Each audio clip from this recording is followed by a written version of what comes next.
কোরবানিতে সবাই কিছু না কিছু রেসিপি শেয়ার করবে, তাই আমিও একটি ঝটপট রেসিপি শেয়ার করলাম আপনাদের সাথে। এটা হচ্ছে কোনো বাটাবাটি ঝামেলা নেই, এটা আপনি ঝটপট করে ফেলতে পারবেন।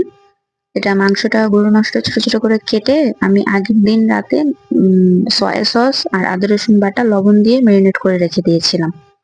তারপরে সকালে এটাকে আমি কিছু মশলা অ্যাড করতেছি এর মধ্যে, গরম মশলার গুঁড়ো, তারপরে কাবাব মশলা, আর হচ্ছে 2টা এই মশলা ম্যাজিক মশলা। এটার টেস্টটা খুবই ভালো লাগে, তাই এটা আমি অ্যাড করলাম।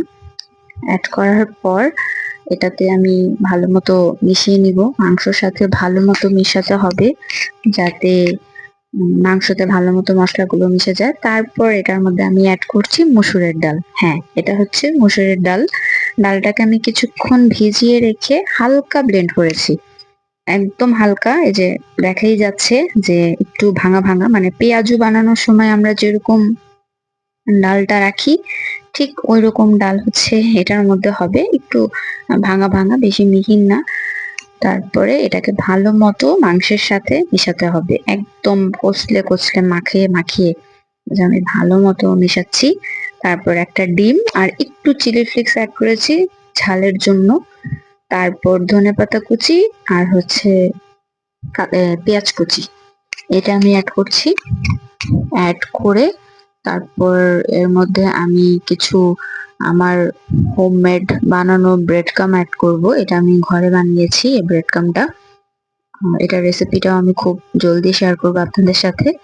তারপর কিছু ব্রেড কাম আমি এটার মধ্যে দিলাম, আর কিছু কর্নফ্লাওয়ারটা দেওয়ার কারণ হচ্ছে যে কিছু ভাজার ভিতরে কর্নফ্লাওয়ার দিলে উপরটা খুব ক্রিস্পি হয়, এই জন্য কর্নফ্লাওয়ারটা অ্যাড করলে ভালো হয় ভাজা ভাজির ভিতরে।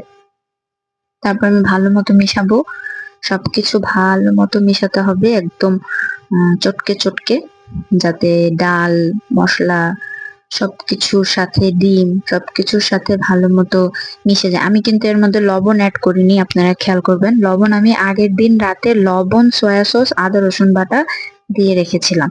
এই যে আমার হয়ে গেছে। এখন আমি একটা ফ্রাই প্যানে তেল গরম করে যেরকম ইচ্ছা শেপ দিয়ে আমি বড়াগুলো ভেজে নেব। এটা খেতে খুবই মজা হয়, খুবই ক্রিস্পি হয়। এটা আপনি ভাত দিয়ে, রুটি দিয়ে, পরোটা দিয়ে খেতে পারবেন, বা এভাবেও সন্ধ্যার স্ন্যাক্স হিসেবেও আপনি খেতে পারেন। এটা খুব মজা, আপনারা একবার ট্রাই করবেন। এটা আমি আমার ছোট বোনের থেকে শিখেছি এই রেসিপিটা। এটা ও আমাকে বানিয়ে খাইয়েছিল, তারপর থেকে আমি এটা বানাই, কন্টিনিউ এটা আমি বাসায় তৈরি করি। কোরবানিতে হোক বা যখনই হোক আমি এটা বানাই।